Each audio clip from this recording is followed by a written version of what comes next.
Hello everyone. तो दोस्तों आज के इस वीडियो में हम लोग एनसीईआरटी के चौथे नंबर क्वेश्चंस के बारे में डिस्कस करने वाले हैं और इसे हल करके भी आज हम लोग देखने वाले हैं। तो चलिए यहाँ पर देखिए, आपका लिखा हुआ है इस क्वेश्चन में कि भूमि पर एक बिंदु से जो मीनार के पास से 30 मीटर की दूरी पर स्थित है, मीनार के शिखर का उन्नयन कोण 30 डिग्री है। तो मीनार का आपको क्या निकालना है, ऊंचाई ज्ञात करना है। इस पूरे प्रश्न में बोला गया है कि ठीक है, एक आपका भूमि पर एक बिंदु है जिससे जो मीनार के आधार से 30 मीटर की दूरी पर स्थित है और उसी बिंदु से मीनार के शिखर का उन्नयन कोण आपका कितना डिग्री हो रहा है, 30 डिग्री हो रहा है। तब मीनार का ऊंचाई आपको पता करना है। तो देखिए यहाँ पर सबसे पहले आपको क्या करना है, एक मीनार ड्रॉ कर लेना है। इस तरह से एक सीधी रेखा में मीनार आप लोग ड्रॉ कर लीजिएगा और यहाँ पर हम लिखने वाले हैं, यहाँ पर लिखेंगे हम लोग क्या, मीनार लिखेंगे, ठीक है। और इसी मीनार का आपको क्या निकालना है, ऊंचाई निकालना है। तो आप एच बराबर क्या लिखिए, वाट लिख दीजिए यहाँ पर। अब यहाँ से यहाँ तक जो है आपको पूरा का पूरा इसका ऊंचाई ज्ञात करना है। अब देखिए यहाँ पर मीनार के आधार से जो है, मीनार के आधार से कितने मीटर के दूरी पर, 30 मीटर के दूरी पर एक बिंदु है जिससे कि मीनार के शिखर का उन्नयन कोण कितना डिग्री हो रहा है, जिससे मीनार के शिखर का उन्नयन कोण आपका 30 डिग्री हो जा रहा है, ठीक है। ए वाला कोण कितना डिग्री है, 30 डिग्री है। और ये जो दूरी आपका दिया हुआ था मीनार के आधार और यहाँ पर जो आपका बिंदु है, इस बिंदु का दूरी आपका कितना दिया हुआ था, 30 मीटर दे रखा था। तो आपको पूछा जा रहा था मीनार का ऊंचाई ज्ञात करने के लिए, ठीक है। तो इसमें हम लोग क्या करेंगे, हर पॉइंट का हम लोग नाम दे देते हैं। इस पॉइंट का नाम ए रखते हैं। इस पॉइंट का नाम जो है, यहाँ पर जो आपको पॉइंट दिख रहा है इसका नाम हम लोगों ने बी रखा और यहाँ पर जो आपको पॉइंट दिख रहा है इस पॉइंट का नाम हमने रखा सी। अब देखिए यहाँ पर ध्यान से, इसमें आप लोगों को यहाँ पर 30 डिग्री का चर्चा है। तो 30 डिग्री के ठीक सामने वाला जो भुजा आपका ए बी दिख रहा है वो तो लंब होगा, और जो बीसी भुजा आपको दिख रहा है, ये जो बीसी भुजा आपको दिख रहा है, यह बीसी भुजा आपका क्या होगा, तो बीसी भुजा आपका आधार हो जाएगा। यानी इस त्रिभुज में यहाँ पर जो है आपका 90 डिग्री का कोण होने के कारण इसके ठीक सामने वाला भुजा AC जो होगा वो कर्ण होगा, AB आपका लंब होगा और BC आपका आधार होगा। यानी हम लोग लिख सकते हैं त्रिभुज ABC में, त्रिभुज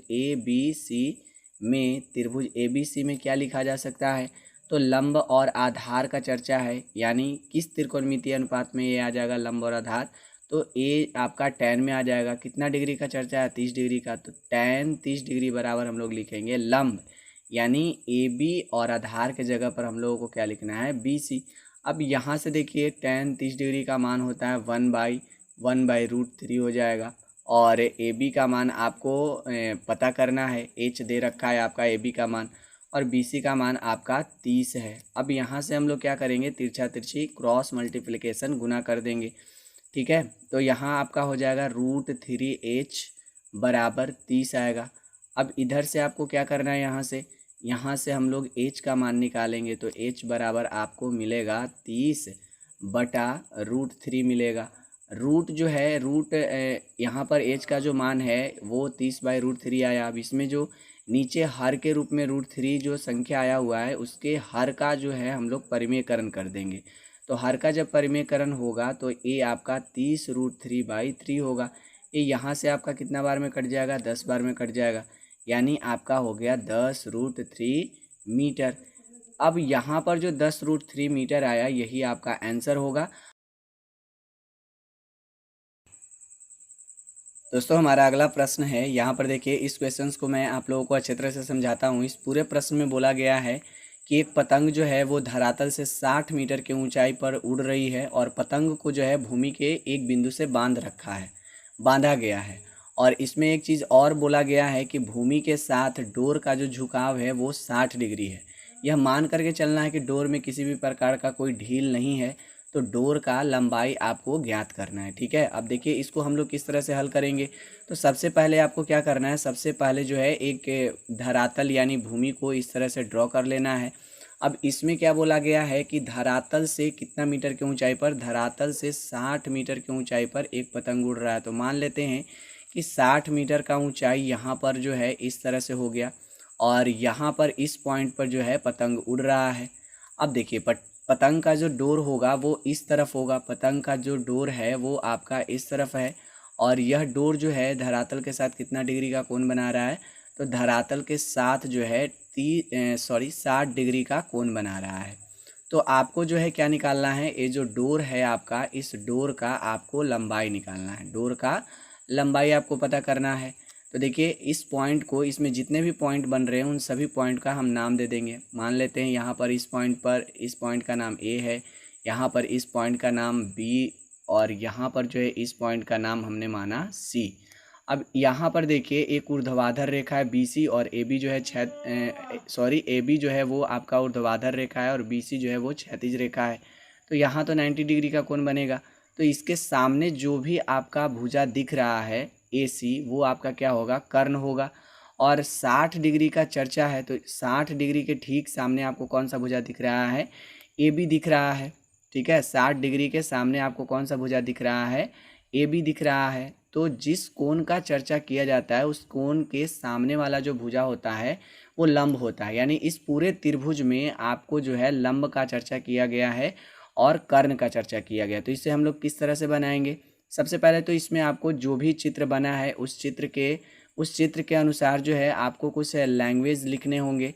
जैसे मैं आप लोगों को यहाँ पर बोल देता हूँ। सबसे पहले क्या लिखना है, माना कि बिंदु ए पतंग की स्थिति है तथा पतंग जो है धरातल से 60 मीटर की ऊंचाई पर उड़ रहा है एवं कोण ACB बराबर 60 डिग्री है। तब पतंग के डोर का लंबाई बराबर वाट है। यानी ब्रैकेट में आप जो है लिख सकते हैं AC बराबर वाट। आपको स्क्रीन पर लिखा हुआ दिख जाएगा, आप वहाँ से जो है उसे देख करके अच्छे तरह से समझ लीजिएगा। अब यहाँ पर समझिएगा हम लोग इसका मान किस तरह से निकालेंगे। तो आपको चलना है किस त्रिभुज में, त्रिभुज ABC में हम लोग चलने वाले हैं। अब ABC में अभी आप लोगों को मैंने बताया कि इसमें जो है लंब का और कर्ण का चर्चा है। अब बताइए लंब और कर्ण जो है किस त्रिकोणमितीय अनुपात में आएंगे।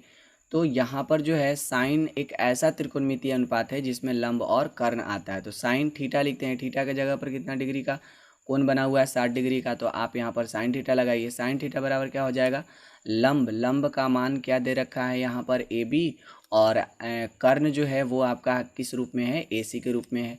अब साइन 60 डिग्री का जो मान होता है वो होता है √3/2 होता है, बराबर AB का मान आपको दे रखा है 60 और AC आपको पता करना है। अब यहाँ से हम लोग क्रॉस मल्टीप्लिकेशन करेंगे तो आपका √3 AC होगा बराबर कितना, 60 में 2 से गुना कर देंगे तो आपका कितना आएगा, 120 आ जाएगा। अब यहाँ पर समझिएगा आप लोग, ठीक है, यहाँ पर जो है आपका 120 आ जाएगा।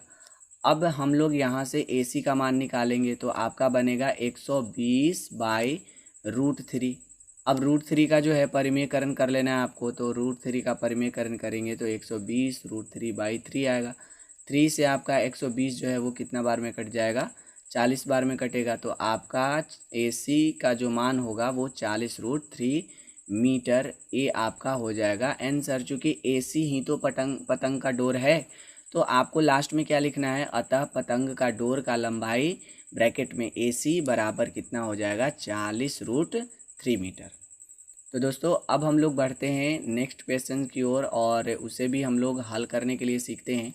तो यहाँ पर देखिए आपका अगला क्वेश्चन है। यहाँ पर देखिए एक टर्म्स लिखा हुआ है, उसको आप पढ़ लीजिए। यहाँ पर मैंने आप लोगों को एक बात लिखी है कि क्वेश्चन नंबर 6 है और जो क्वेश्चन नंबर 9 है इसका पहले ही मैंने थियोरेटिकल जो वीडियो बनाया था ट्राइगोनोमेट्री का, उसमें 6 क्वेश्चन और 9th क्वेश्चंस का सॉल्यूशन वहाँ पर मैंने अच्छे तरह से करवा रखा है। तो आप जा कर के उस वीडियो को अच्छे तरह से देखिए, आप लोगों को समझ में आ जाएगा कि किस तरह से जो है उस प्रश्न को जो है आपको हल करना है।